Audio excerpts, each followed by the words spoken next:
Assalamualaikum warahmatullahi wabarakatuh.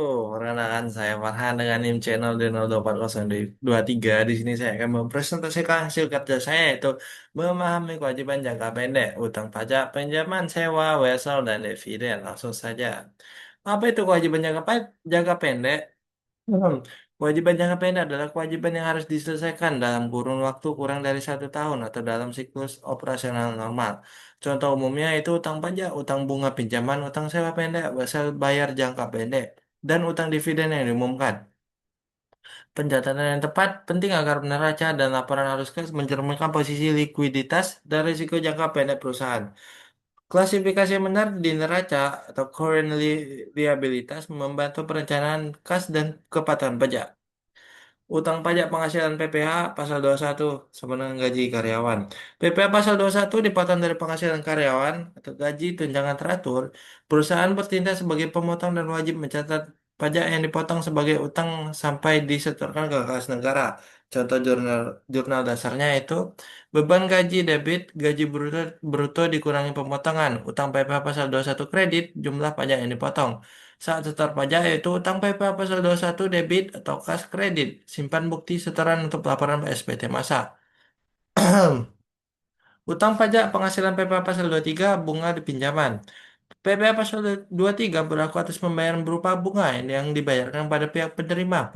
Pembayar wajib memotong dan mencatat kewajiban pajak hingga disetor. Contoh pencatatan untuk bunga pinjamannya itu beban bunga, debit beban bunga untuk mengakui biaya bunga setiap periode. Utang PPh 23, kredit utang PPh pasal 23, jumlah pajak yang dipotong dan membayar bunga. Saat setor, utang PPh pasal 23, debit atau kas kredit dokumentasikan bukti pemotongan bukti potong untuk pihak pertama. Untuk pajak penghasilan PPh pasal 23 atau sewa, PPh pasal 23 juga dipotong atas pembayaran sewa kepada pihak yang menjadi objek pajak. Prinsip pencatatan serupa dengan bunga. Catat beban sewa, catat utang pajak pemotongan lalu setorkan untuk contoh jurnal.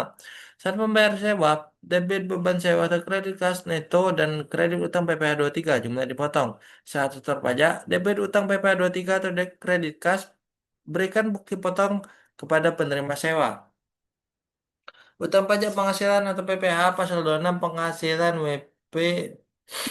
WPLN atau SPLN. PPh pasal 26 dikenakan pada penghasilan yang bersumber dari Indonesia kepada wajib pajak luar negeri PLN.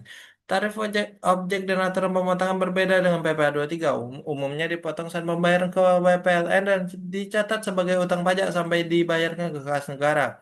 Saat pembayaran ke WPLN, debit beban atau aset sesuai jenis penghasilan terkredit kredit utang PPh 26 jumlah potongan sesuai tarif. Saat setor debit utang PPh 26 atau kredit kas, simpan dokumentasi pemotongan dan perjanjian pajak jika ada teks terhati. Utang atas wesel atau promissory notes. Wesel atau promissory note adalah janji tertulis untuk membayar pada tanggal tertentu.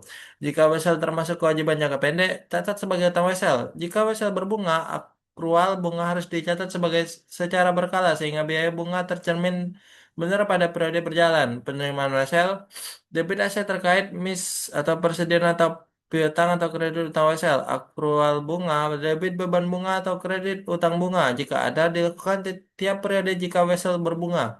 Pelunasan debit utang wesel atau kredit kas saat bayar.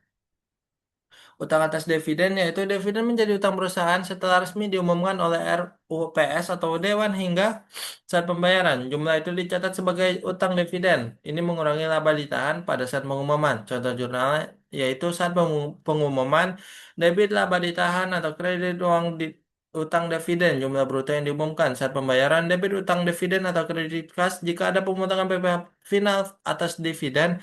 Catat potongan sebagai utang pajak yang relevan sebelum pembayaran bersih.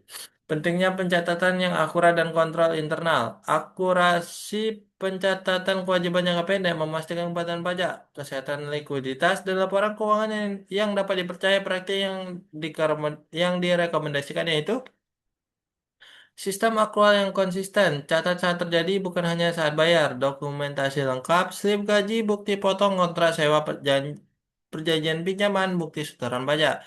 Rekonsiliasi rutin, utang pajak dan utang wesel rekonsiliasi setiap periode.